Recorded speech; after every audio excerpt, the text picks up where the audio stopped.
It says something about the pulling power of the two gentlemen on the dais that everybody's here on time. New Delhi Standard Time, we are starting more or less at 5 p.m. sharp. Shyam Saran, I bet you never thought when you were a party to writing this document that it would open such a Pandora's box and initiate such a vigorous debate. It's all over the internet. There's a debate going on Facebook, and of course, a number of op-ed pieces and so on have been written about non-alignment 2.0. Perhaps if you would have called it something else, multi-alignment or strategic flexibility or something, it would just not have been the same thing. I mean, as Ashley was saying just now, the US has barely recovered from non-alignment 1.0, and we've got 2.0 already being inflicted on them. But anyway, it's opened a debate on a much-needed issue. The document itself, for those who have read it, is one of the most comprehensive foreign policy suggestion pieces or structure pieces that has come out for a long, long time. So in that sense, it's opened a very, very vigorous and much-needed debate. How far can India go in safeguarding its strategic autonomy? Now, I think the structure that we'll follow is, I will not stand between you and the speakers much longer. Mr. Shyam Saran will first speak, outline the broad points that he's made, along with his other co-authors on this report. After that, Ashley will have the floor. He'll speak a bit, and then we'll go straight on to the audience question and answer session. I don't think it would be right to call it a question and answer session because everybody, I'm sure, would have views and points. But my only request is just keep it brief so that more and more people can come in with their thing. I have my views too, but I will not weigh in before and preempt any arguments. I just will start with tossing up one unfashionable thought, which is this whole issue of morality, which was a part of non-alignment 1.0. It's become such an unfashionable thing, though in my personal opinion there are great advantages to be gained from morality. But there again, having to frame those advantages in realist terms shows that the idealistic view of morality doesn't really have too much of a place, sadly. With that, I'll request Mr. Shyam Saran to take the floor.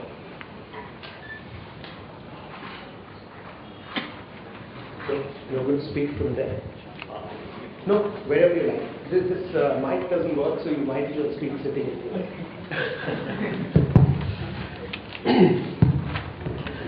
Thank you very much, Ajay.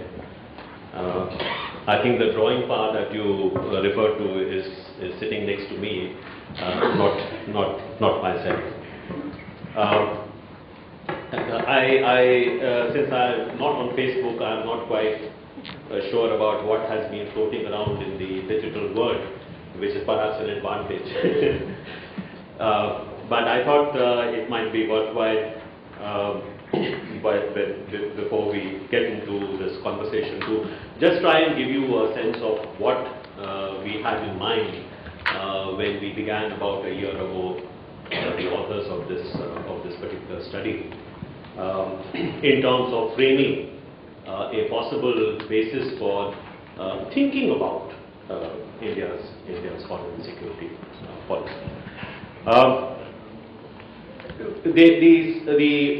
An important sense was that there is a certain continuity in the way India looks at its own interests and its place in the world.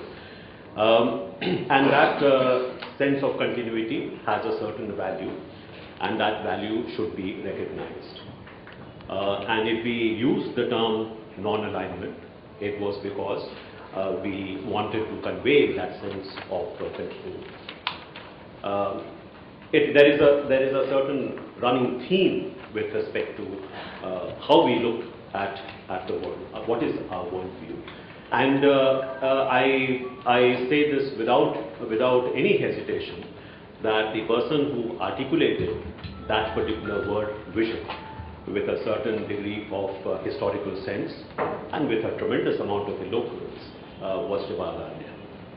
And I feel a little disturbed that the kind of intellectual capital that he brought to the framing of a strategy for India at a time when India had just emerged from a very long period of colonial rule, I think is an amazing achievement. Even though there may have been certain setbacks, Nehru didn't get everything right. Who does? But I think in terms of how he articulated a certain vision for India, I think that vision still is very relevant. So if we use the term non-alignment, it was not to really suggest that each and every element of the policies that we followed from India's independence right up to, say, the end of the Cold War was absolutely correct, was entirely in keeping with what our interests were. But certainly the strategic underpinning of that concept of non-alignment, that strategic underpinning is something we must understand, we must be aware of, and recognize that it's still in fact something very relevant to how we now look at India's foreign policy and security policy. So that is the first point I would like to make. Second point is that obviously, even though the strategic underpinning may be the same, but we are living in a very vastly transformed international landscape. And the reason why this international landscape has been transformed is partly because India is transformed. We are very much part and parcel of that transformation. So what does that mean? It means that today, what India does in respect to several cross-cutting issues has an impact on the rest of the world. And therefore the rest of the world needs to take cognizance of India's emergence. But at the same time, it is also true that many of the challenges that we face domestically, what would normally be called domestic issues, these in turn are impacted in a very unprecedented fashion by what is happening in the rest of the world.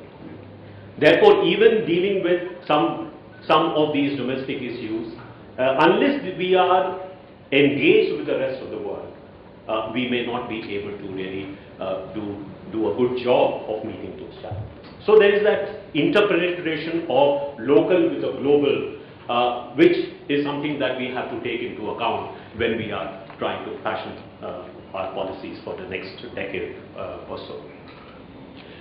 The other aspect that we have tried to focus attention here on is that we are no longer living in a world where, whether domestically or in the foreign policy sphere or in the external environment, we can really deal with single domains without taking cognizance of how they interact with other domains. So, if we are talking about, say, energy security, we need to talk about climate change. If we want to talk about climate change, we need to talk about water. If we want to talk about energy security, you need to talk about the maritime sphere. All these have become interconnected. And therefore, trying to fashion solutions which are in single domains, again, is something which is not possible.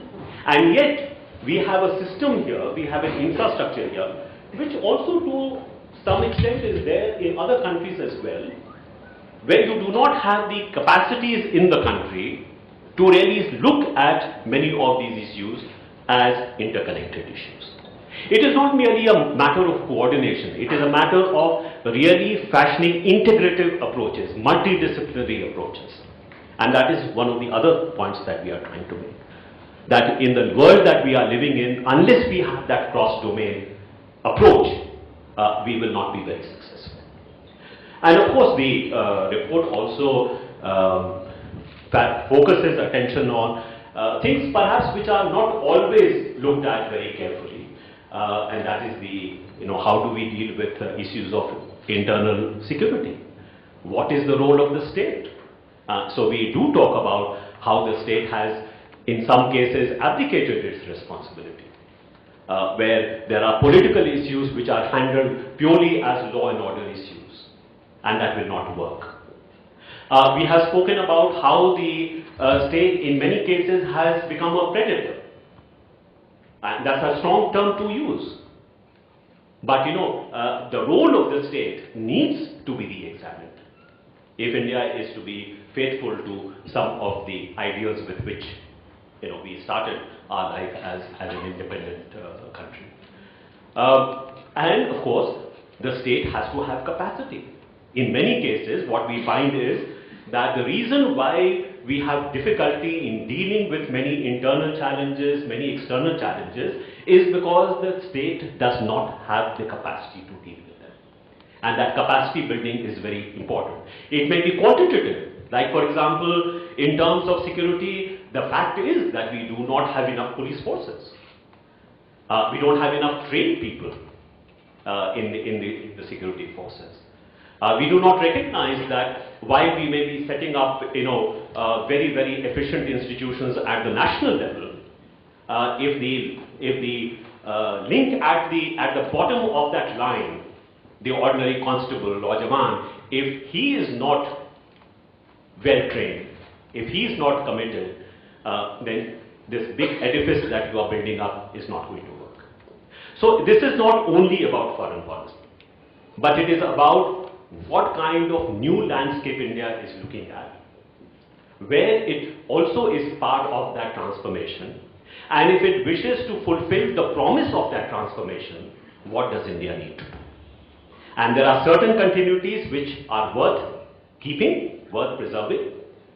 There are certain things which we'll have to reinterpret, but there are some completely new things that we have to do and to think about if India is to fulfill the promise that it is today. Thank you very much.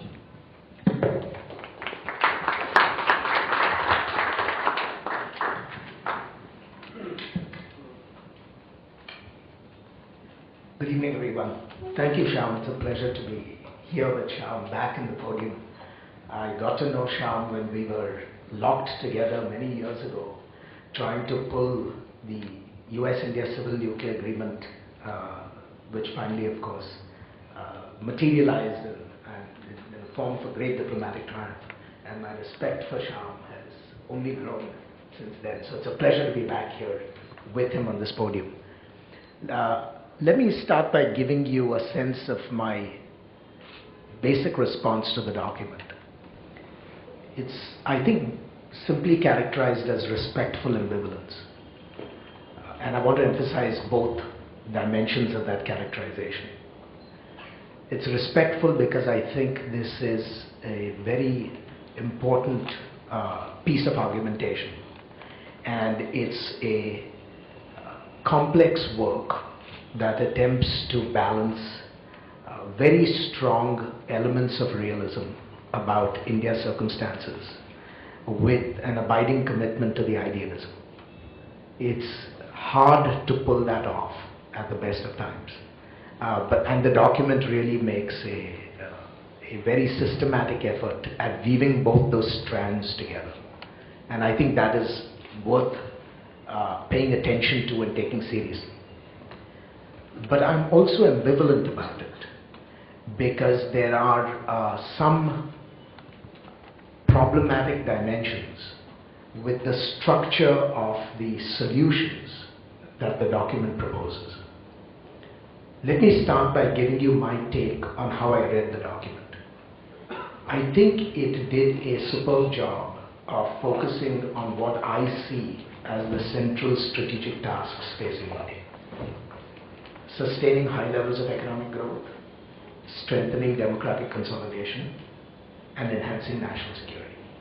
I see this trinity as being the fundamental tasks facing any political regime, today and for the foreseeable future. The document identifies these and attempts to then provide solutions to each of these three challenges. And the essential solutions that it provides to the challenges of economic growth are a concerted effort at deepening globalization. And this, I think, is a distinctive discontinuity from Nonalignment 1.0, which focused on self-reliance. In the 2.0 version, there is a very clear and resounding affirmation that globalization is something that India cannot avoid, and that India's long-term interests demand even greater integration with the international community. So that is the solution to the challenges of economic growth. To the challenges of strengthening democratic consolidation, there is a remarkable analysis on the need to renew institutions and strengthen state capacity. I have rarely seen a document that is so honest and transparent about the limitations of the Indian state. And I think it is worth taking to heart, because there is a whole agenda from a policy perspective that flows out of that analysis. And on the third issue of enhancing national security, the focus again is on expanding India's military capacities vis-a-vis external threats while deepening state penetration and effectiveness for meeting the challenges of internal threats. And so I see the broad solutions offered in the specifics as being something that is really worthwhile and worth close scrutiny. But I think there are three fundamental dimensions of the document that I had difficulties with, and I want to flag those. First, there is a consistent affirmation throughout the document that what will be critical for India's success in the world. In fact, there is a line that says that the fundamental source of India's power in the world will ultimately be the power of its example. And I have some difficulty with this characterization, not because I believe that issues relating to example and how India conducts itself is unimportant, but because I see the normative value of India's example intimately linked to India's capacity to grow in power. To my mind, if India falters on the project of building comprehensive national power, its example per se will be less interesting to the international community and actually quite irrelevant even to Indians themselves. Where I found the document lacking was in defining what is unique about the Indian example. There are many things about the Indian example that, when viewed from the inside, will be appealing to Indians. But what about that example would capture universal resonance? I was not able to discern that from the treatment in the document. So the argument that ultimately India's influence in the world will be shaped greatly by its example is something that I'm prepared to take at face value, but I think needs much greater elaboration and certainly needs a more explicit connection to material success for it to be taken seriously as a transformative element of India's ability to make a difference to the world. In reading the sections on example, I was also reminded of the experience of the United States, which, when it began as a young country, almost had a worldview that was very similar to the language encoded in the document about example. And yet, when one looks at the United States 200 years later, I think what you see is a powerful counterexample. And that counterexample is what the tyranny of the structure of international politics does to all our native idealisms. We start out wanting to be exceptional. We build institutions and we want to sustain a set of policies that are exceptional. But you end up succumbing to all the pressures that make you just another state, where in many instances, no matter what your ambitions are with respect to your moral choices, you always have to descend into making compromises that very quickly take away the power of your example.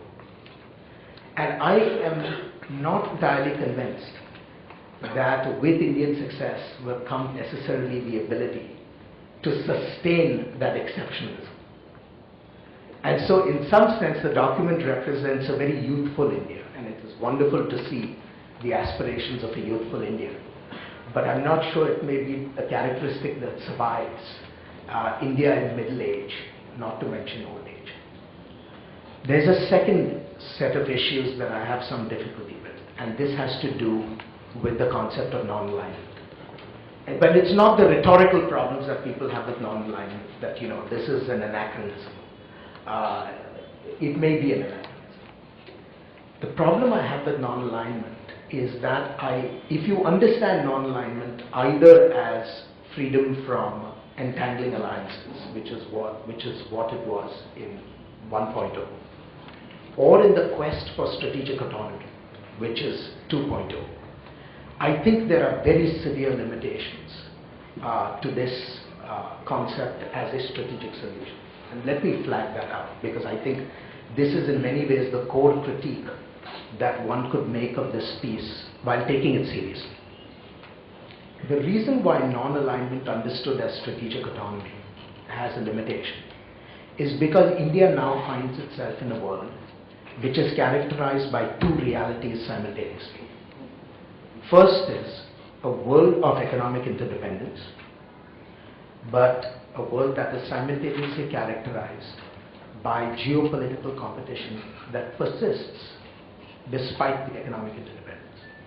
The document actually accepts this upfront, that the fact that there is economic interdependence does not abridge, does not eliminate geopolitical competition.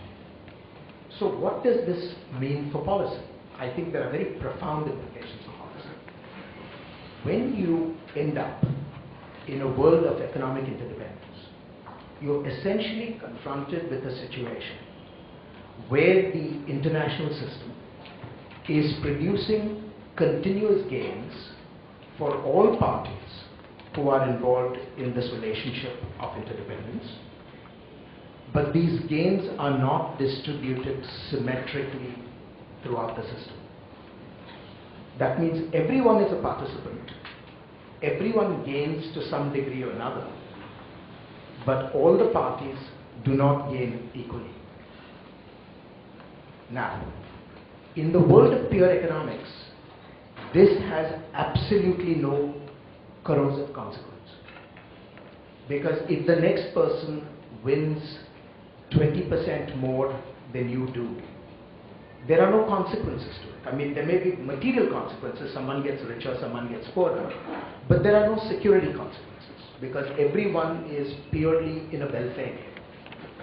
And if the other person gains in welfare more than you do, there is no automatic loss to you simply because the other person is gaining. But if you posit, as the report does, and I take this to be an accurate characterization, that it's not simply a world of economic interdependence, but a world of economic interdependence coupled with security competition, then the fact that there are asymmetric distribution of gains in the system has very serious consequences. And if your competitors or your adversaries are actually doing better as a result of economic interdependence compared to yourself, and I think a compelling case can be made that China is doing far better in terms of economic interdependence than at least India is so far, then I think there are serious strategic consequences that arise in this kind of a world. Now, what is the solution to dealing with this problem? I think there are three basic solutions in principle. One is you could choose to opt out of the game. You could basically say economic interdependence does not serve my interests, I'm quitting. If you do that, you run the risk that the other competitor who stays in the game will continue to do better while your capacity to do well actually diminishes. So that may not be a preferred strategic solution. And at any rate, it's not the strategic solution that the authors of the report advocate. There is a second solution. The second solution is to constrain the party that is doing well in order to depress its performance. And every now and then in the United States, you hear, for example, calls to limit China's ability to profit from the current system because we too don't like the idea that the Chinese are doing better than ourselves. The problem with this solution of constraining your competitors from the gains they enjoy is that very soon the system could dissolve, because then everyone will begin to demand exceptions to the process.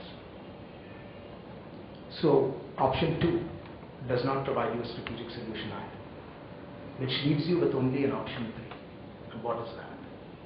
Option 3 essentially consists of saying, you participate in the system even though there are asymmetric gains littered throughout.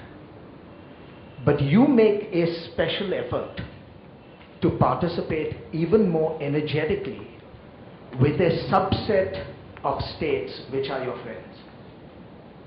In other words, you attempt to compensate for the variability of the gains that arise in international politics by having more energetic economic and strategic cooperation with a smaller subset of states that pose absolutely no threat to you. Now, if you believe that this is the solution to the problem of interdependence and security competition coexisting, then you are automatically compelled to move in a direction that is 180 degrees removed from the recommendation of the report.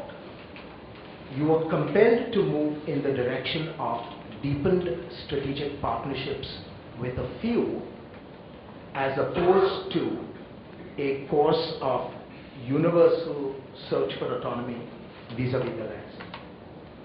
Now, this is a very difficult choice to implement in practice, but the bottom line is this.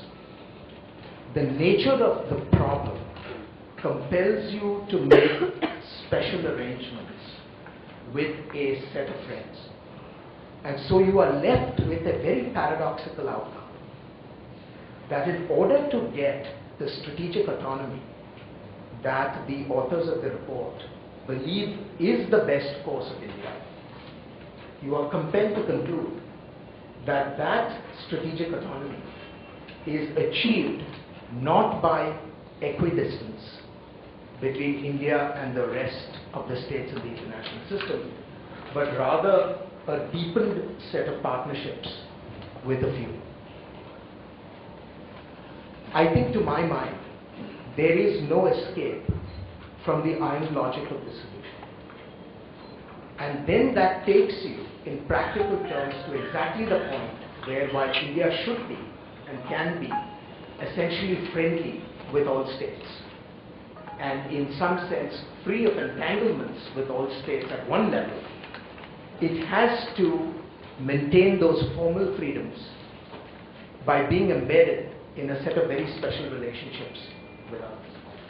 And I would argue, and I'll come back to this, that one of the special relationships ought to have is with a country like the United States. But that is a practical application of what is the general principle. There's a third set of issues which I think troubled me about the report. The policy that India needs for success, and the report flags many policies in a variety of domains, everything from domestic politics all the way to high politics of strategic alliances, so on and so forth.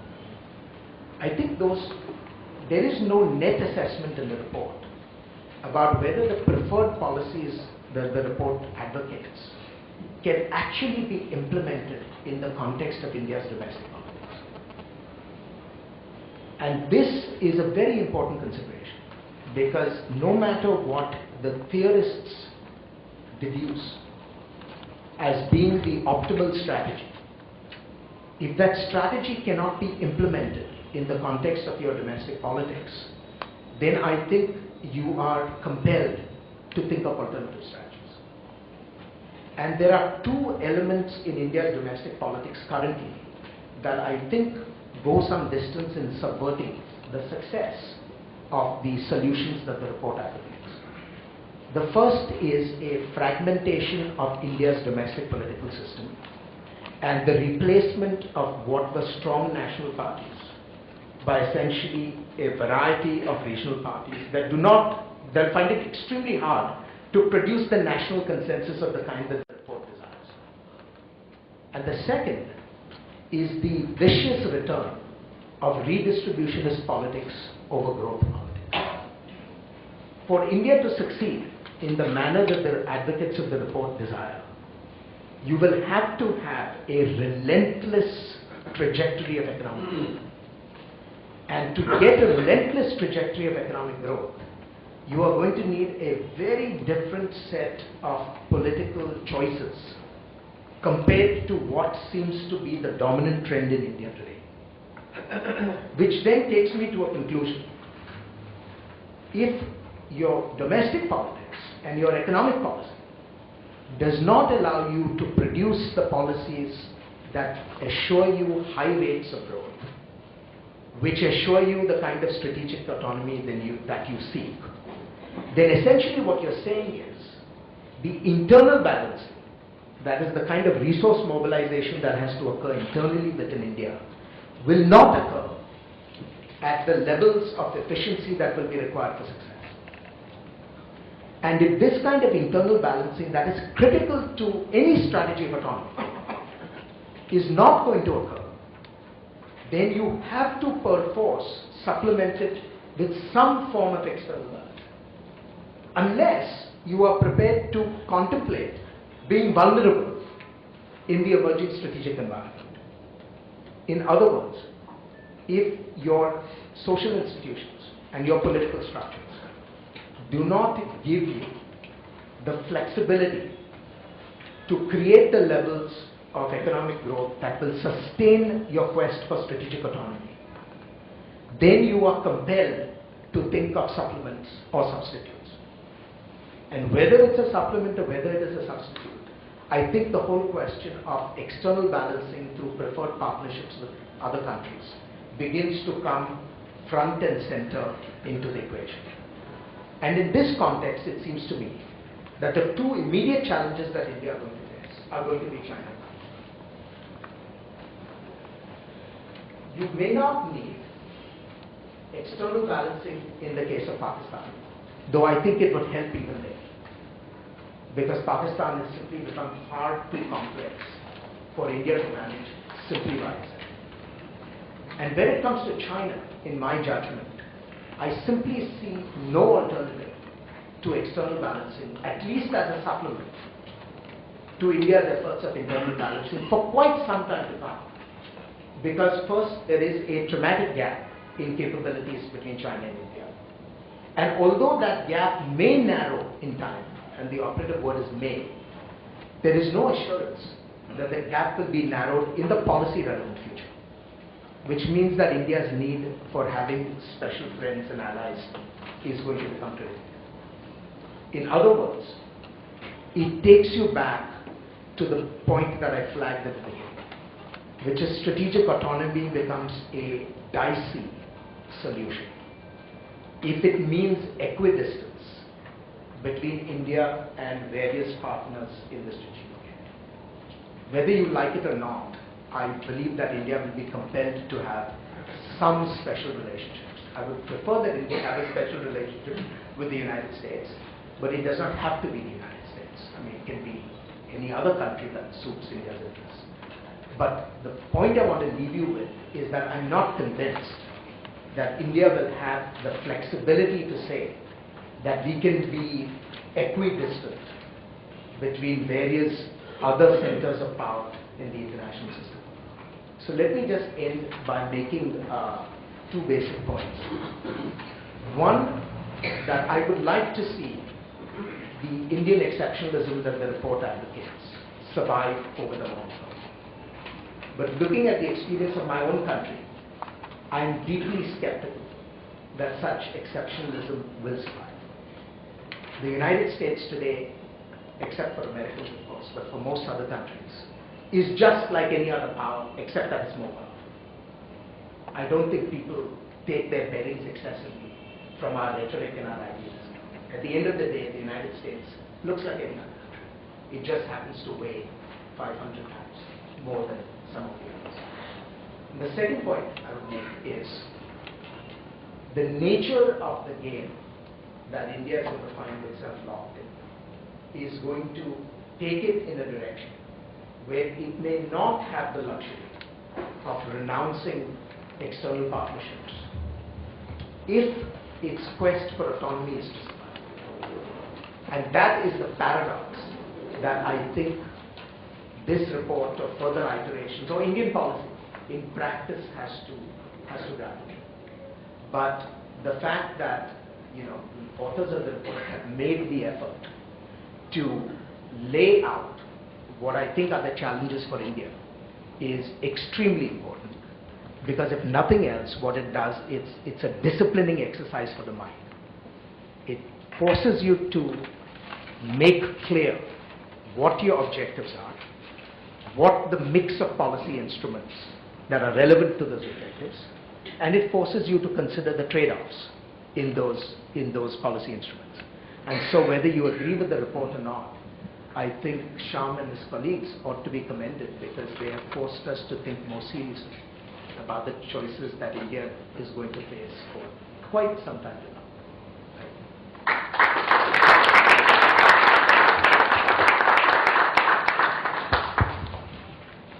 Thank you, Shyam Saran. Thank you, Ashley Taylor.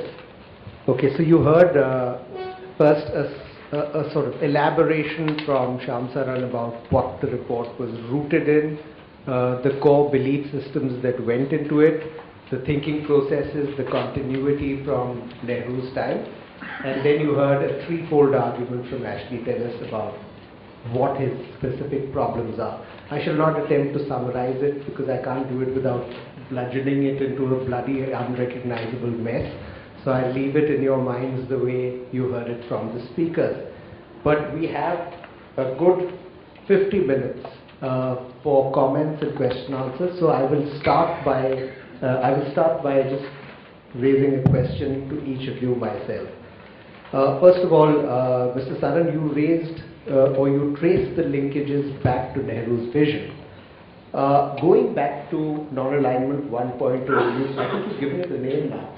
Non-Alignment 1.0, do you believe that it provided a certain added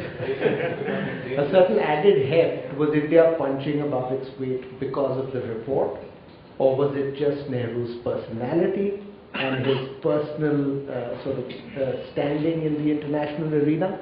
And what elements of that do you see carrying forward into this report? Is there any sort of substantive continuity in terms of providing a certain added heft?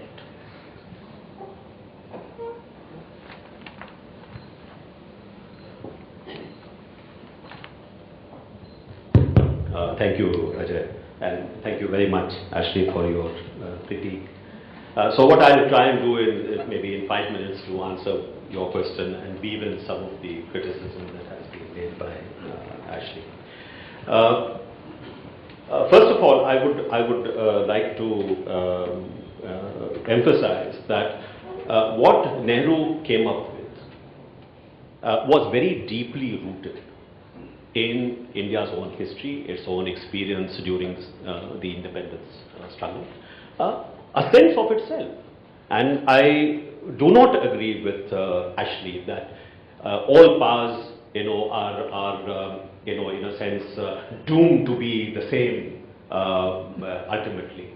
No, one of the reasons why, say, the United States is a preferred partner for India is because it is a different kind of state. It's not that every state is the same. Did Nehru's personality play a part? Of course it did. Leaders do make a difference.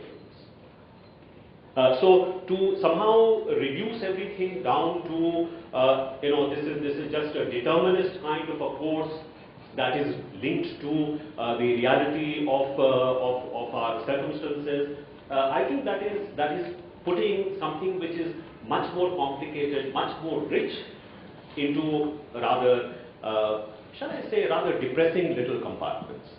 I think we deserve better than that. So to answer your question, yes, Mr. Nehru's personality did make a difference, because I think in terms of articulating what India was, how India saw itself, and what India looked upon as its role in the world, he was perhaps the best, in a sense, exponent of that sense of India. It is for the same reason that I come back to the point that it is important for India to not think of power for power's sake, but to think of India as not I would not say exceptionalism, But there is a certain nuance to the way India exercises or should exercise its power, which I think has a certain value. So I do not think that we are doomed to be like the United States of America in 50 years' time. I hope not. We would like to be different. And I think we have the possibility of being different. So what is that example? At this stage of history, what is our example? Our example is, despite the fact that you have a democracy, a functioning democracy, despite the fact you have a society which is so diverse, which is so plural, despite the fact that you have a society which continues to believe in liberal democracy, it can still achieve pretty high rates of growth.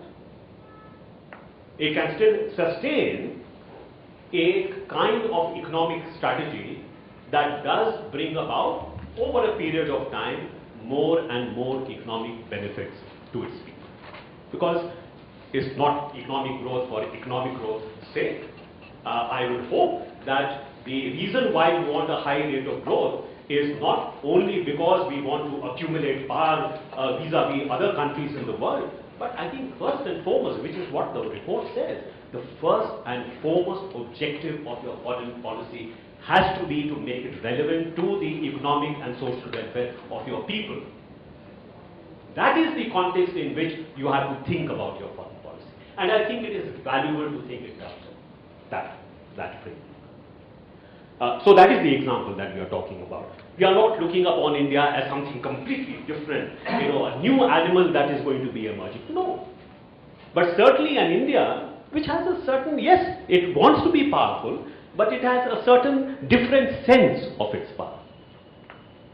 Maybe it's a different perspective from you, but I think that is the way we look at it. Non-alignment.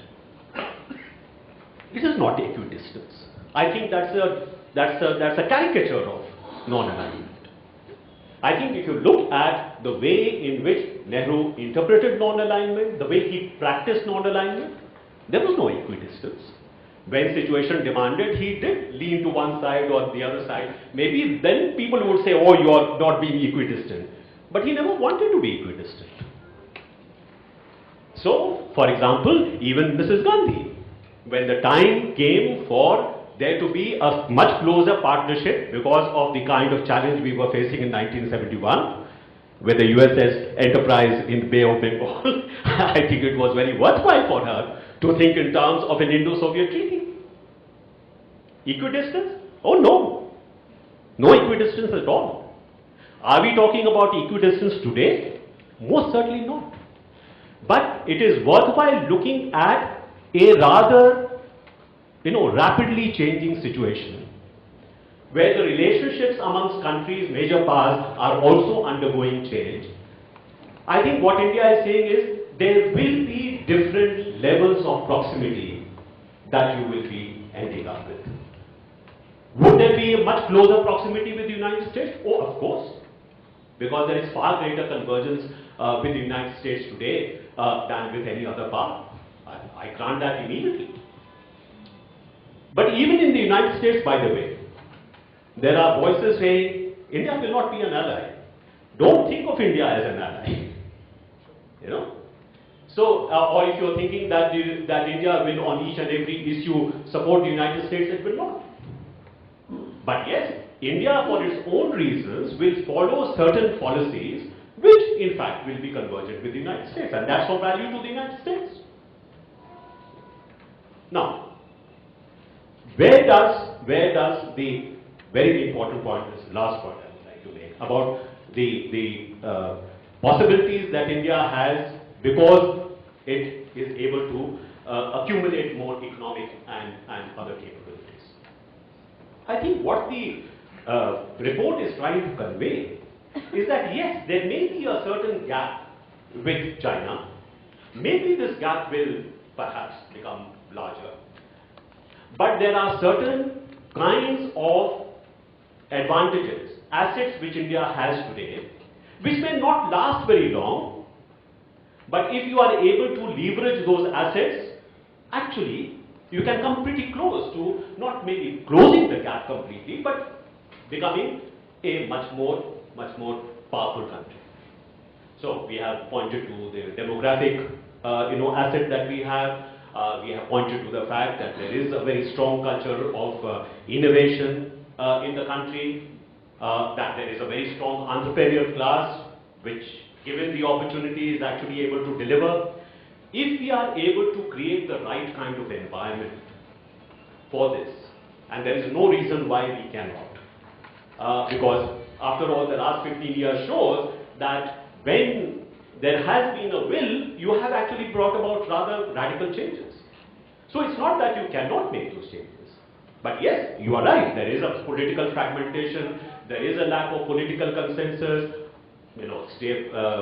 regional parties are becoming more powerful. One of the things that the report hopes to achieve is to precisely bring about, through a much larger debate, some education of emerging political forces, a much wider public opinion. The good thing is that politicians respond to public opinion in this country. As you can see even in the states where elections have been held recently. They have bucked the trend. Why have they bucked the trend? Because certain public opinion change has taken place. So can we, through these kind of exercises, through this kind of debate, bring about that awareness amongst people?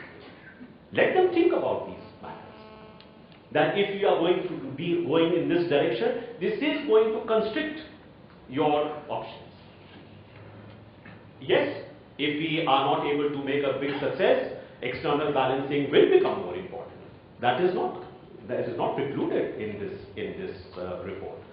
In fact, what we are saying is that you are probably going to find that in the new international landscape, there will not be perhaps fixed alliances that you work through, but you will be working, depending upon what the issue is, you will be working through very shifting coalitions in which the relationship with the United States of America will be perhaps one of the most important relationships. So that is conceivable. Lastly, a lot depends in terms of partnership, what your partner thinks. How much value does your partner attach to you? There is a certain asymmetry in the relationship between India and the US. There are certain things on which we have convergent interests, we work very well together. But please also understand, you are a global power. You may take decisions because of the compulsions of global power, which has collateral damage on us. Now, we have to be mindful of that impact. You may not be doing it because you want to hurt us. But you take the example of Pakistan. What you do with Pakistan may not be because the United States of America necessarily wants to hurt India. But actually what you do with Pakistan sometimes hurts us much more than what China is doing with Pakistan, which is actually directed against India. Now, we have to deal with this in different ways. But I think there has to be understanding when there is that kind of asymmetry in the relationship, we have to be mindful of that aspect. So, if tomorrow, because the United States of America believes, for whatever reason, that its interests are better served by some kind of what was known as strategic reassurance between China and the United States, well, it does constrict our room for maneuver. So if we try to ensure that we retain some room for maneuver for ourselves in those kind of situations, I think that's the most prudent thing to do. Why should anybody object? So I think what the report is trying to do is to spell out for you, not necessarily offer solutions for each and every issue that India is facing. We don't have all the answers. But we certainly believe that it is important for us to ask the right kind of questions, to generate debate, re-examine some of these concepts, whether it is non-alignment or, non-alignment came up during the Cold War, yes, but there were many other concepts. I think my colleague pointed out to me, Srinath, that there are concept of deterrence, various kinds of concepts which came up during the Cold War. Just because they came up during the Cold War doesn't mean that they are no longer relevant. So I think we should not reject this merely because this was something which goes back to the Cold War, because the United States of America and others are also using many terms which actually came up during the Cold War. But I think it is very important that we examine these concepts with a certain degree of objectivity, not let prejudice come in the way, and see whether or not they are relevant to the current kind of situation that we are in. Thank you. Actually, in your threefold argument against the report, the third one was, you said that it's possibly not sustainable in the context of India's domestic politics. And you made a twofold argument there. The first being that because of the fragmentation of polity in India, it would be difficult. And the second one was that it relied on a sustained growth path for India. Point number two, I would agree with. Point number one seems a bit counterintuitive. The fragmentation of India's polity actually makes equidistance easier than going in for a straight partnership with a company. We saw what happened at the time of the Indo-US nuclear deal. We had to go for a vote of confidence almost in Parliament. Would you just explain how you reached that conclusion that fragmentation would lead to, would make it easier for India to take another policy? No, I didn't make the argument that fragmentation would make it more difficult to conduct a particular kind of foreign relations. I was saying fragmentation makes it more difficult to get internal policies that are focused on growth rather than on distribution. That the absence of strong national parties is going to create political competition, and political competition is going to be aimed at satisfying local constituencies through immediate payouts rather than accepting a strategy of deferred consumption in order to sustain growth. And you can see that already. The nature of Indian politics today is essentially a diverse group of parties competing for the loyalties of a sufficient number of voters that will bring them into power. And the immediate consequence of that heightened competition is to look at distribution, and accelerated distribution, as the ticket to political power. And to my mind, it is that shift that takes you away from a path that leads to enhanced growth. And from then I draw the conclusion that if you get suboptimal growth because of the changing nature of domestic politics, then you are perforce pushed in the direction that you have to look for external partnerships. What I found most reassuring in Shyam's response was his assertion that degrees of proximity to different powers are not precluded by a quest for strategic autonomy. But I must confess that that did not come through in the report. In the report, there is a very strong flavor of equidistance.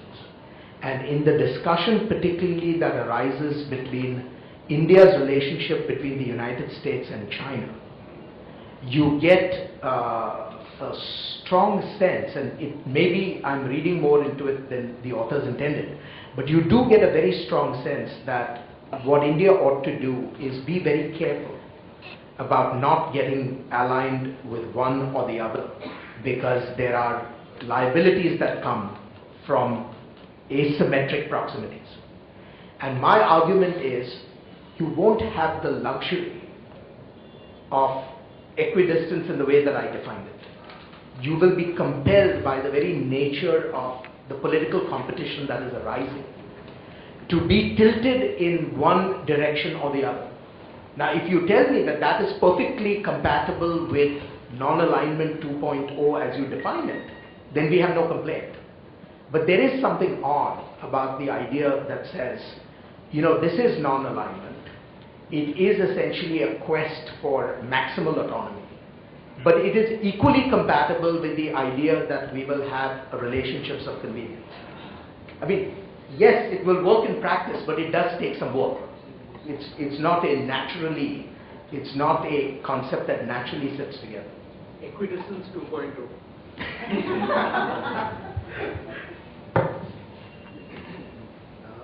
I'll throw the questions open to the floor now. My request is just keep it as short as you can, and just sort of introduce yourself, and then just the question, just say who you're addressing it to. Thank you. Okay, I'm General Chopra. I'm one of the senior war veterans. Actually, the political system in India is going to change. There is going to be sub-nationalism. The regional parties are going to get stronger. The political system in India will have to devise ways and means to tackle it. My three issues, which I put very briefly, are this. The first one is again with Ashley, the third option in non-alignment. The way I look at non-alignment, we are carrying out something which is modified, and we will have arrangements which will suit us in the context of time. But as far as interdependence is concerned, which you talked about, we are actually very much interdependent in the economic field. The only difference, I don't know what is in the report, I would add, is that we should look at other states also, not only the ones with which we're interdependent. And in my view, we'll only get strategic autonomy if we are powerful in the economic field and military field. Soft power, in my view, might add, but it will not give you strategic autonomy. You might like to comment on that. And Shyam, in the report, when you talked of continuity, the role of states, internal security, not to treat it as purely law and order. Have you factored in our neighborhood, where the military has a great bearing, and they're trying to interfere a lot in our way of system, which doesn't allow it to be only law and order. It also becomes political and diplomatic. And my third issue, Ajay, is purely military. When we talk of with China, we will try and get some territory if they occupy territory of ours in some border war. I presume you are meaning a local conflagration. So that we are talking of a big border war. It might be one of those all-out conventional wars. I think the word is resting initiative. We will be restoring the initiative, not resting it, because China has occupied some more territory.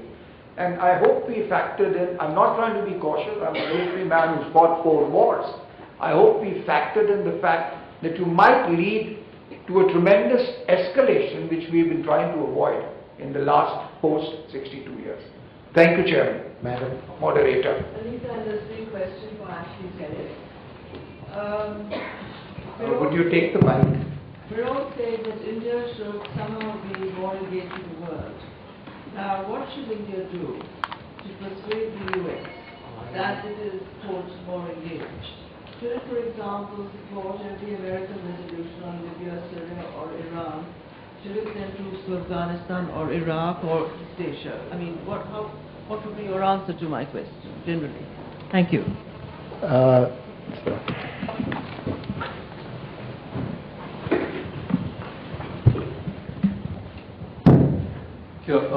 My question is Mr. Sharon. You now mentioned about the issue of disarmament and peace. If you could just point it to your mouth and keep it there. About disarmament and peace, which is the core issue of non-alignment. Because I've not had the opportunity to read your report. Because I just want to point out immediately after the formation of the non-alignment movement, they had issued a call both to the United States and the Soviet Union.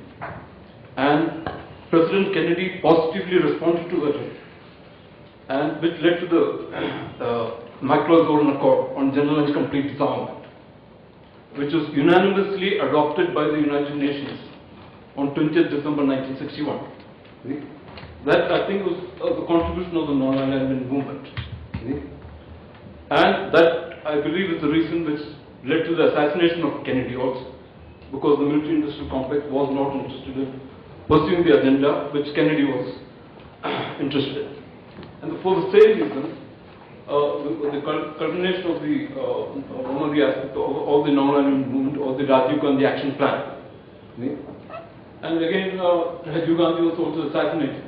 And after that, the whole issue of disarmament and peace has completely gone to the background, and nobody's talking about it. Okay. So I don't know how you have dealt with this in your report.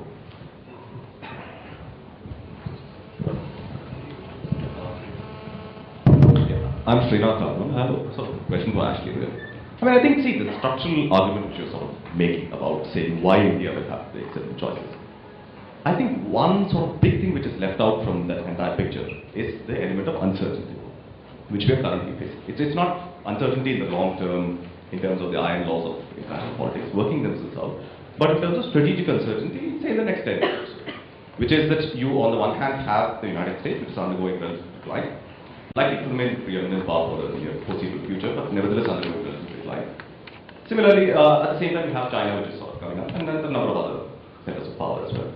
So, in this sort of situation, it is not exactly clear that India can be very confident that, going wholesale in terms of a sort of wholehearted alliance with the United States, which you seem to suggest is the only way to keep a sort of, anything else would be sort of equidistant. I don't buy the point, but nevertheless, even a closer embrace, as it were, will require a greater degree of clarity about what the United States' strategic intentions with China. And that's where I think what Mr. Saran was saying is important, which is that, the point is not about saying that there are certain voices in the United States that say that, oh, let's get to a condominium with China. But to say that there is a certain logic to thinking that way. And the upshot of the entire argument would be detrimental to India's interest.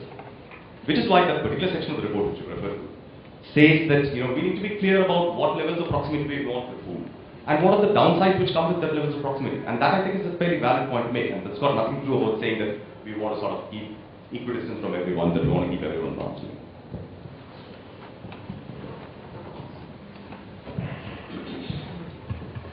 Clout will matter in India's growth. If you look at foreign investment, trade, all these are veering towards the other side, eastern side.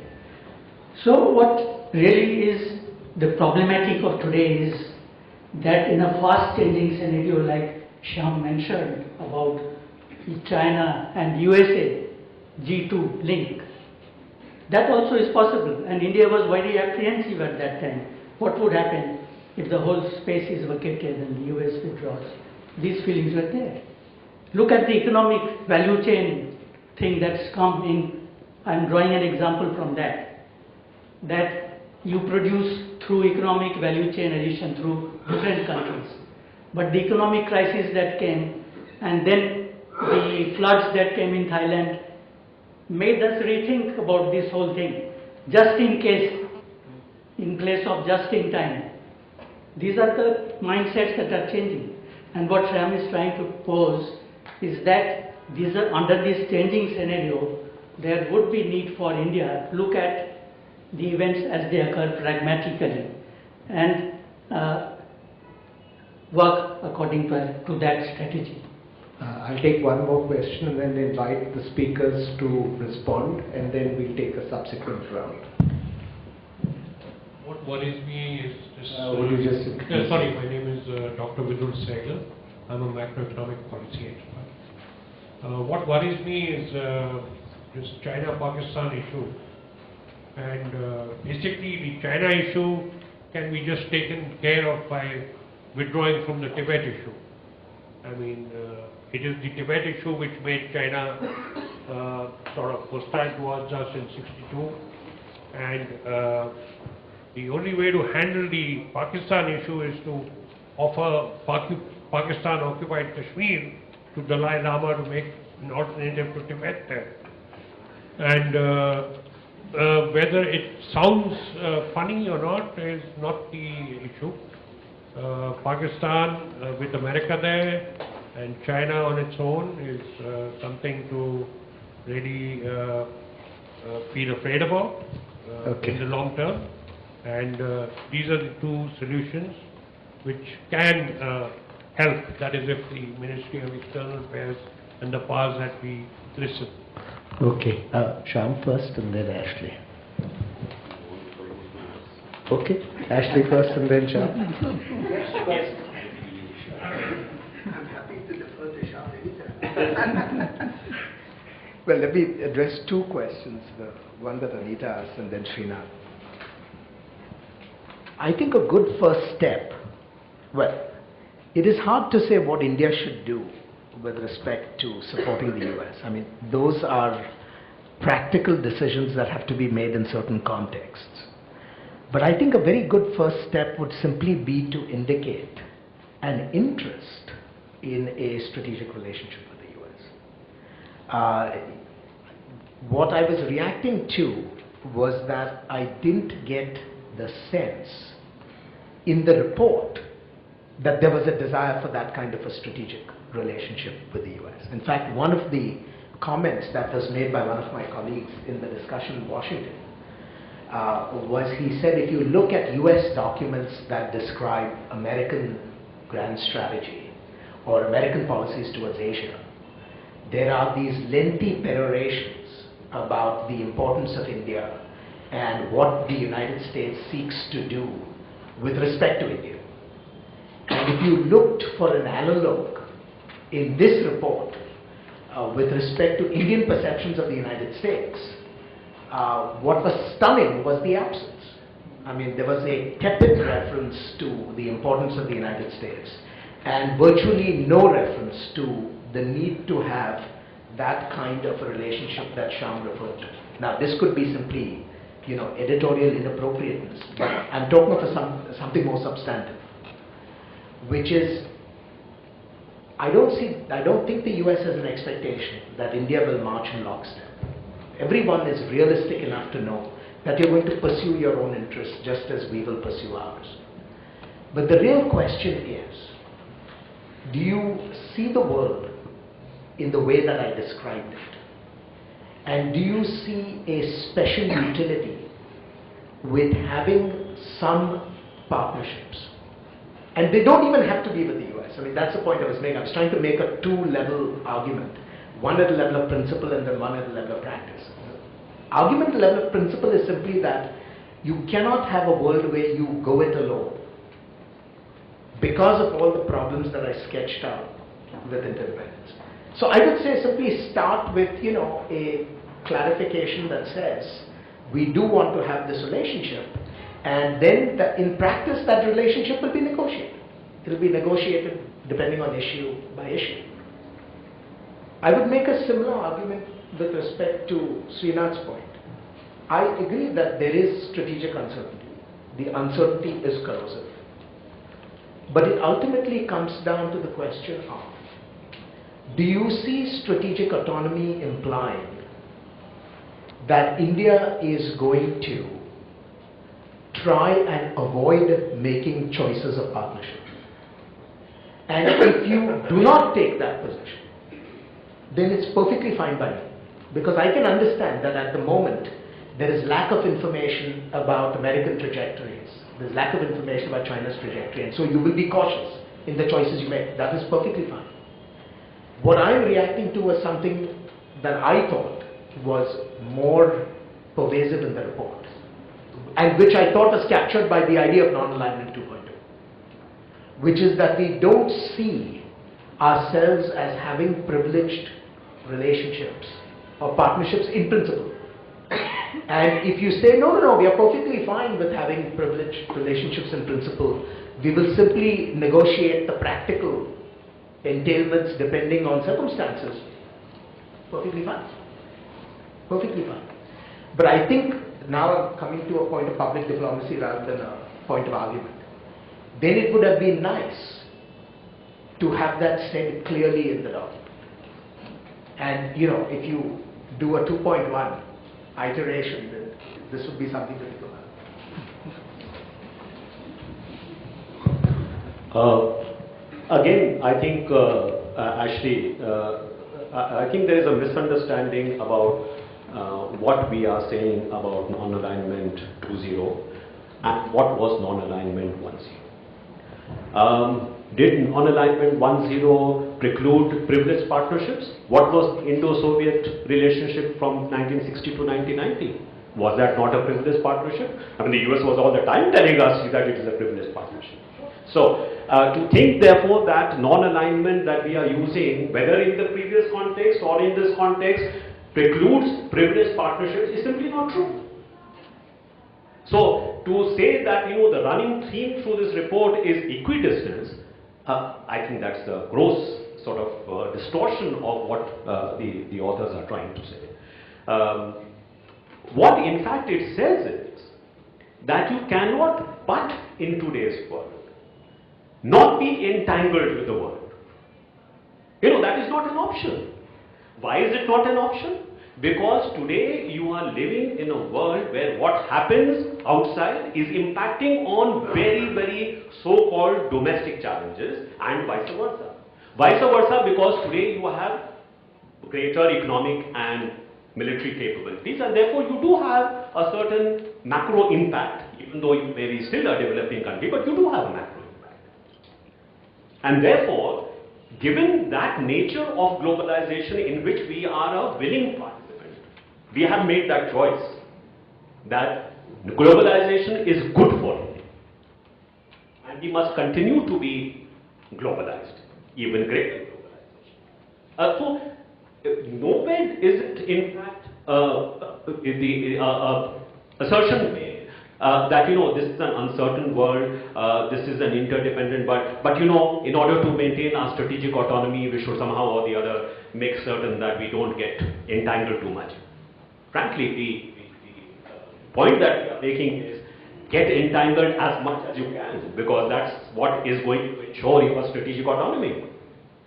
And you have to reinterpret what you mean by strategic autonomy. What may have made sense for strategic autonomy during the Cold War years may not be exactly the same. Yes, it is different. But I think the reason why we felt that it was important to use the term non-alignment is because I certainly believe that there is a danger of throwing the baby out with the bathwater. That everything that happened during that period was wrong.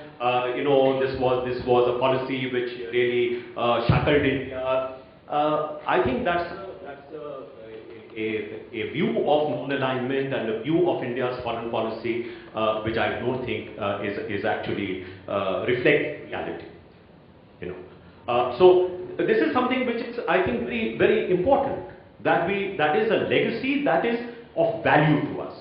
And I don't think, maybe it may be seen by others as not being quite the right thing to do, but I think from my point of view, that is a legacy which has a certain value. Secondly, with regard to the relationship with the United States of America, I'm sorry if the report has somehow suggested that this is not an important relationship with India. It is obviously going to be an extremely important relationship. But let me tell you this, I find this sometimes very strange, even recently when I was in the US, that the sense of pessimism which pervades the United States is rather remarkable.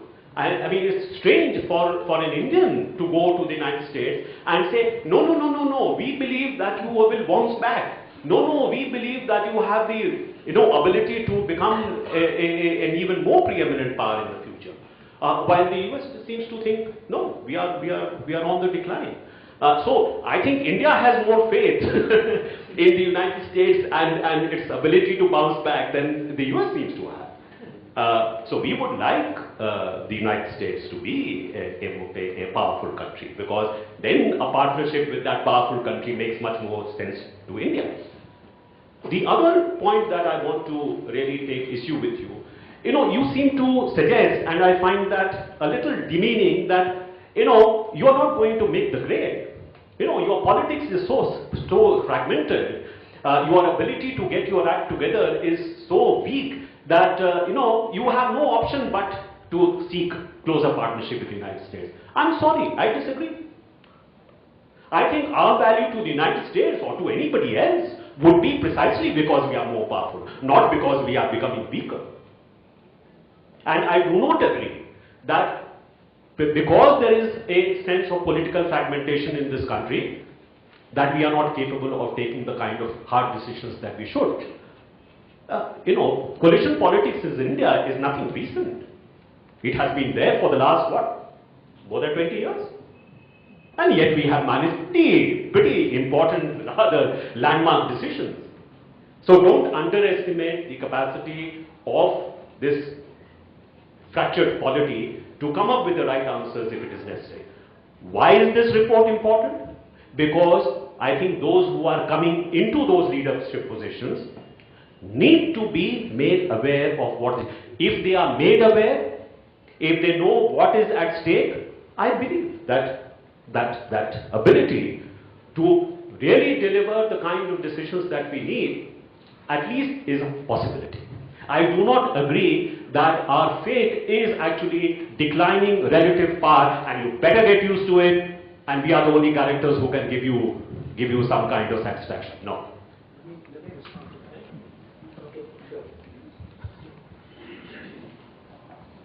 I didn't make the argument, one, that the United States is the only option you have.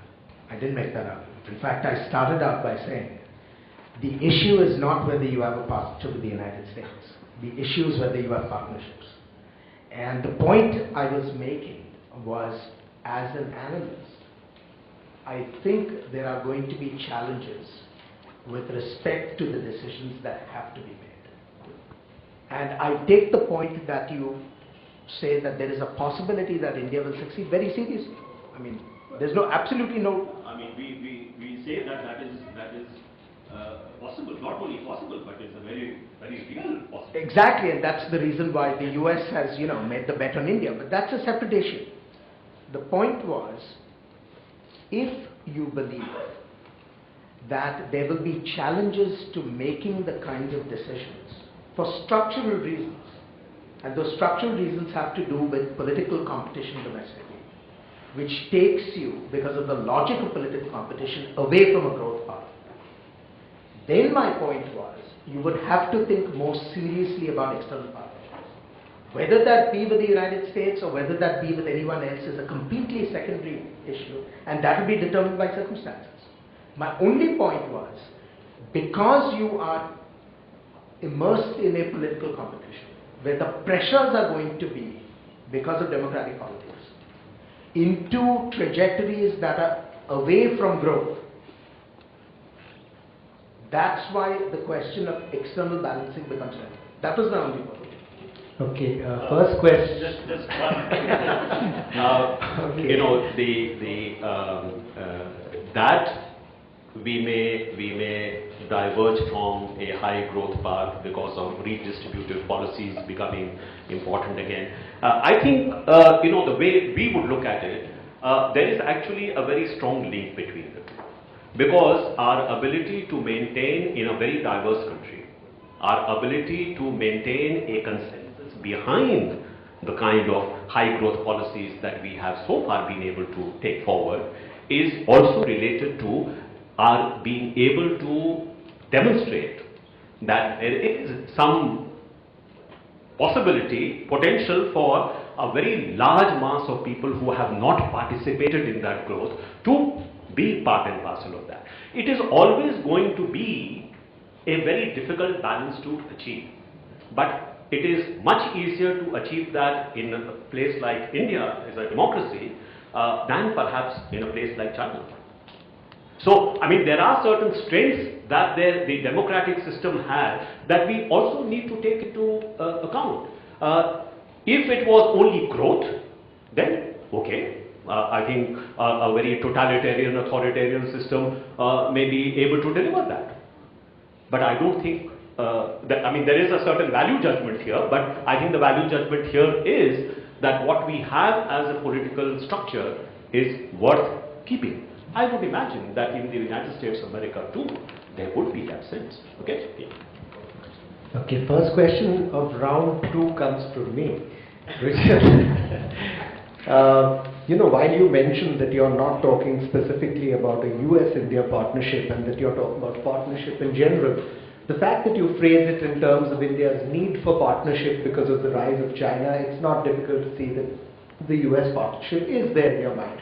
Now, is it a fact that the US, given the nature of its current alliances and partnerships, the US, the UK, Australia and so on, which is very much a full spectrum engagement, no questions asked, we are with you, war or peace.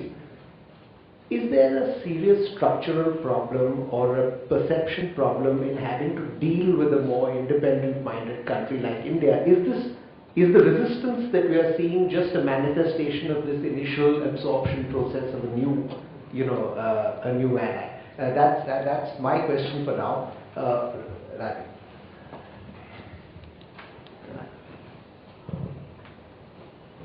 Well, firstly, I'm very gratified with this book because it's repeating the argument about strategic autonomy I made 3 years ago when I wrote my book. So thank you, Shyam. And I also felt that since, the nuclear deal where both of you were involved, that has fallen through the cracks because it could not pass the test of strategic autonomy as expressed by the Indian public class. Be that as it may, you posed a question, Ashley, about what is unique about India. I think what is unique about India is that we are who we are and where we are. We have a size and a strategic location which no one can take away from India. It's just that we have forgotten about it for many decades. But if the British expanded throughout the world, it was around India. And it is India which is the only country that can look to West Asia and the Gulf, to Africa, to the Indian Ocean, to Southeast Asia and Central Asia. That is our advantage. And I think that I presume the Americans understand that. You say that India has no options but to look at some external balancing. My question to you for your comment is that does America have an option except to look at India? I mean, is America able to manage just on its own? I don't think so. I think you need India as much as we need India for your balancing. The factor of China has been very openly stated by two of your recent presidents, the present one and the previous one. Why? Because you recognize that India is what it is. Secondly, on strategic partnership which you advocate, in the 50s, the United States was unwilling to underwrite India's security. I mean, would the United States have the resources to underwrite India's security? Would you have 1 million people to face up to China? Would you do it? No. You can't afford it. So India has to manage on its own. And we recognize that also. And finally, when we are looking into the future, should we assume that the United States will always continue to see India as a benign power? If India's GDP moves from 1.5 trillion or whatever it is to 6 trillion, I wonder if the United States would look upon India so benignly if this is accompanied by hard military power. Thank you.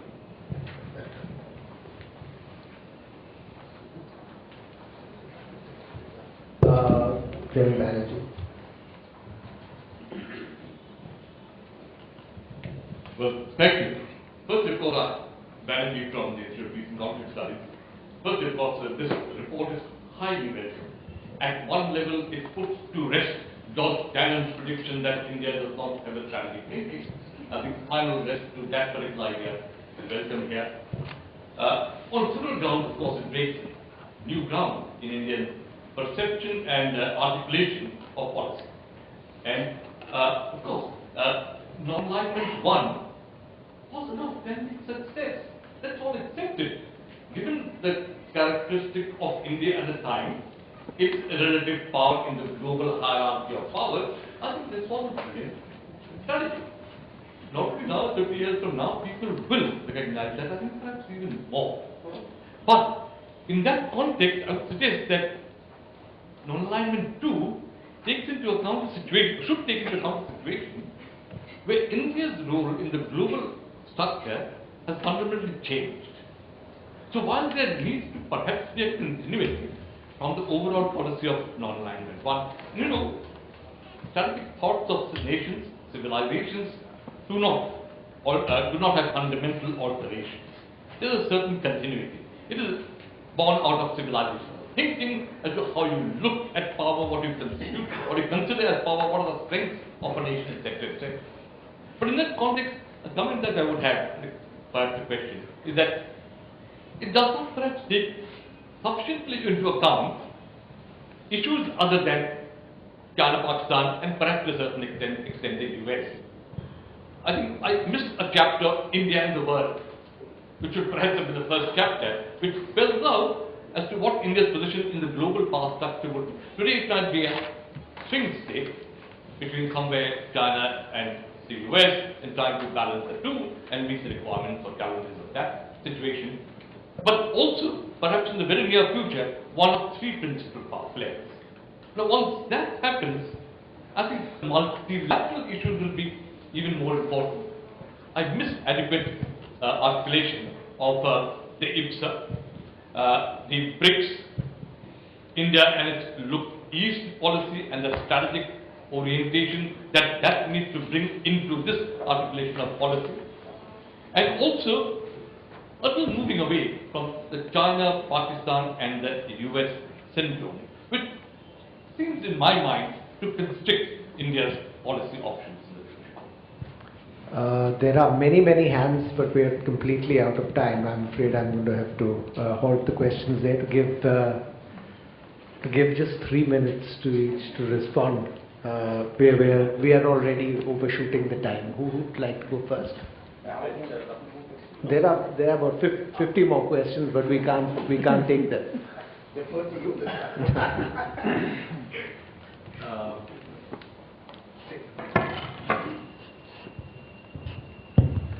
General Banerjee, I do take your point that maybe there has been too much focus on the China and Pakistan issue, but that has been because they are the more difficult issues for the country. And as I tried to point out in my opening remarks, that the purpose of this particular study was not to make a comprehensive survey of the entire world, which would have taken away from the strategic sort of framework that we were trying to in a sense elaborate.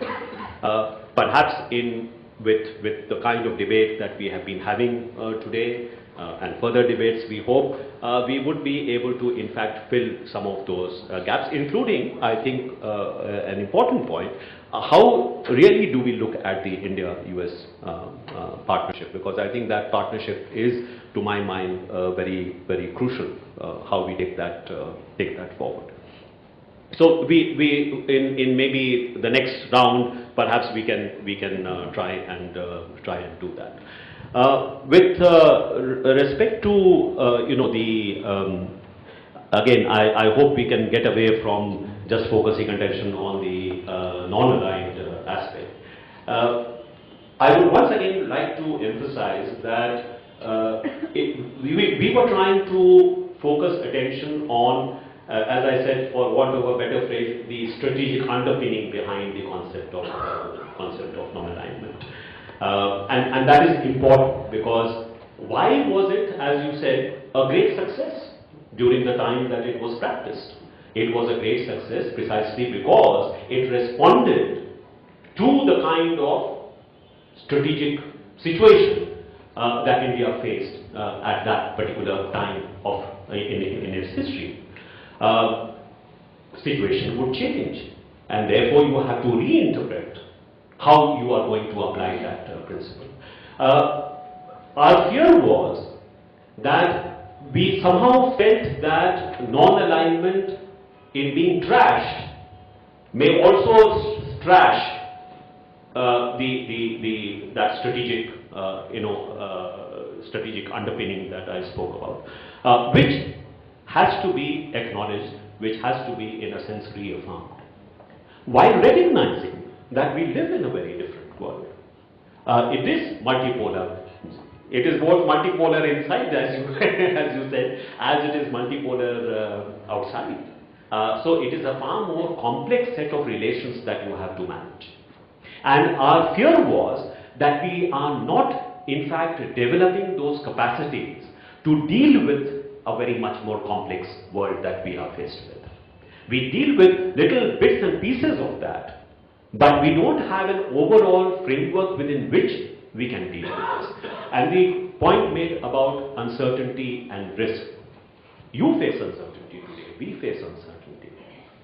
But just because there is uncertainty doesn't mean that therefore you cannot have a foreign policy, you cannot have a security policy. You need to still think in terms of what strategies will enable me to deal with that uncertainty.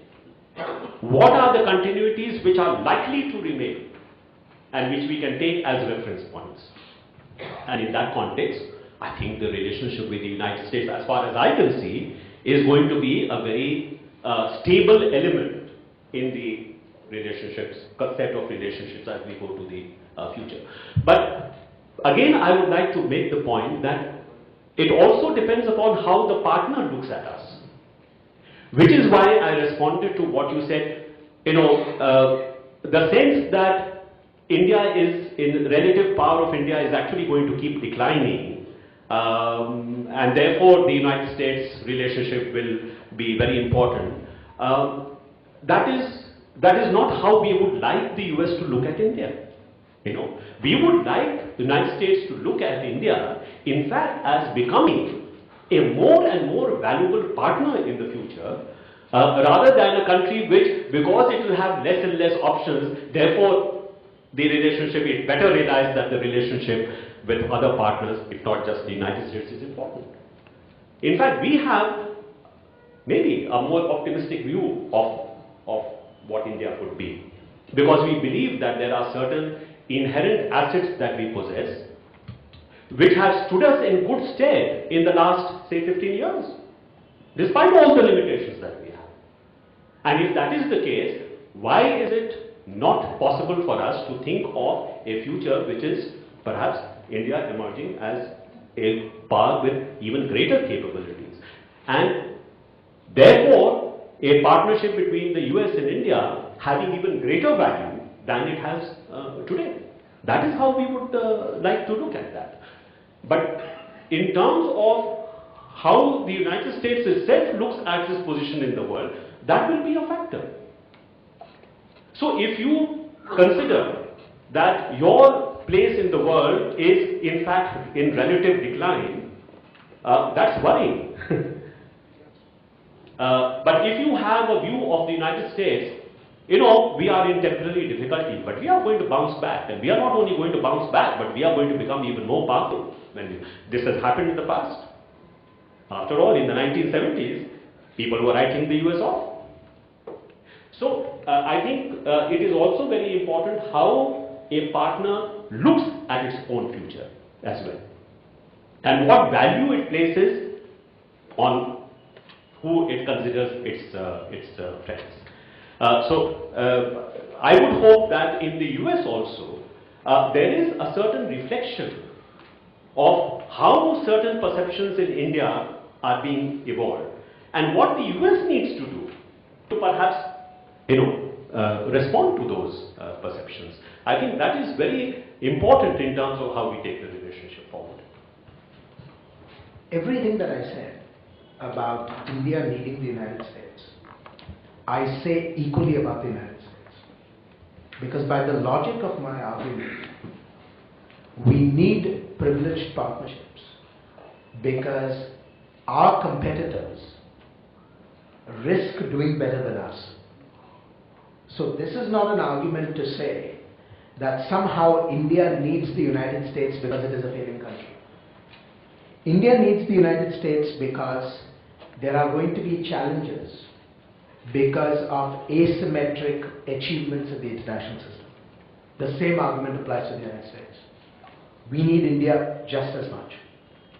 And so the question is not who needs whom more or whether this is going to be an asymmetric dependence. The point rather is you cannot have in an interdependent economic system a strategy that allows you to be free of these privileged partnerships. And so to my mind, the better characterization of the report, if it reflects what Shyam has said publicly here, should really be privileged partnerships. Because if there's any leitmotif that is supposed to capture India's strategic direction, it will not be a desire to seek autonomy. Everyone wants autonomy in the international system except the United States. The United States is at the top of the heap. So strategic autonomy doesn't make sense. But anyone from 2 to 140 wants more strategic autonomy than they have. So that is not saying anything. It's a content-free label. The question is, what is the operative element there? The operative element is, everyone is going to need to have privileged partners, because you are not going to find autarkic solutions to the strategic dilemmas that we face. And in that context, I was making the argument that, and this is as an analyst, not as a foreign policy proposition or as a diplomat, I was not meaning to convey that somehow India is fated to be less than successful. I'm just saying that that is a challenge that one has to take seriously, that there will be constraints on India's ability to do as well as it would like, and those same constraints apply to us. If I were to write a report about the United States, as I have on several occasions, this is the point that I've made over and over again, that there are dysfunctionalities in the American system which are preventing us from executing optimal policies that advance our own interests. And to my mind, if I was giving a lecture in the United States as opposed to commenting on your paper, that's what I would have said. And it is precisely because there are dysfunctionalities in the United States that create less than optimum results for my country that I care about the US-India relationship. It's precisely that I don't have the autarky option anymore that I have to think of India as a partner. I'll just make two other quick points. Can the United States accommodate India in this vision? It is going to be a challenge. It's going to be a challenge because, one, we've never historically had the need for partnerships. We had partnerships not out of necessity, but because they were useful. To my mind, now we are going to need partnerships out of necessity, for all the reasons that I laid out in the presentation. And the difficulty is going to arise because our historic partnerships have always been partnerships between a superordinate and a subordinate state. If you look at our alliance partners, they have always been subordinate to the United States, even though there is formal equality. With India, we are not going to have the luxury of that kind of relationship. So we are going to have to work anew what a US-India partnership will entail. This is a work in progress, and I think our mutual need for each other will compel us to find the definitions that suit our interests. But it is going to be a work that we will have to apply our minds to. I'll take a quick stab in a minute at the question that Rajiv asked. Yes, you're absolutely right that India has options beyond the United States, just as the United States has options beyond I didn't say that. I said, do you have options? Of course we do. Of course we do. But the question then becomes this. Do we see India as being in that subset of friends or in the subset of competitors? The bottom line today, okay, and I can't commit this for all perpetuity, but the bottom line today is that we see India in the subsets of friends. And I'm not speaking for the US government, but I can just tell you this very transparently as a citizen. Most Americans do not put China in a category. And because we don't put China in that category, it gives us a certain freedom of action with respect to India that we do not have with China. So the logic that I tried to explicate in my presentation works symmetrically for both countries. This is not a question of you need us and therefore you better get used to this reality. We need you just as much, and we are getting used to that reality, as every president since Clinton has come to recognize. Will we see India as a threat if India becomes an emerging power? The honest answer is I do not know. And it goes to the real question about uniqueness. I would love to believe what Shyam said, and I hope what he said holds in perpetuity. That is, we will see India as a special country forever. And therefore, no matter what India does, we will never see it as a challenger. But honestly, I I do not know the answer to that. Because my own conceptual prejudices are that the attributes of countries matter less than their material capabilities. And so if India really reaches a point in the international system where it becomes a rival to the United States, maybe our views will change. Luckily for me, I won't have to deal with that problem in my lifetime. So I'm happy to transfer that one to my grandchildren and probably a few generations thereafter. But we have an enormous amount of time, an enormous amount of work to be done before my progeny finally appear. So in the meanwhile, the two of us have work to do. So thank you very much.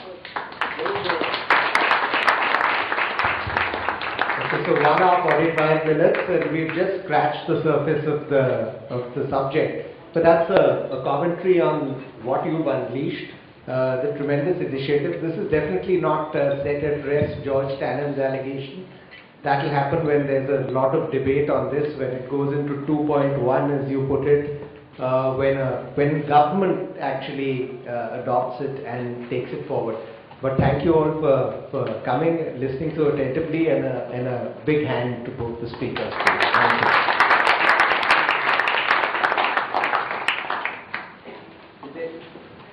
Everybody's invited for a cup of tea at the back over there.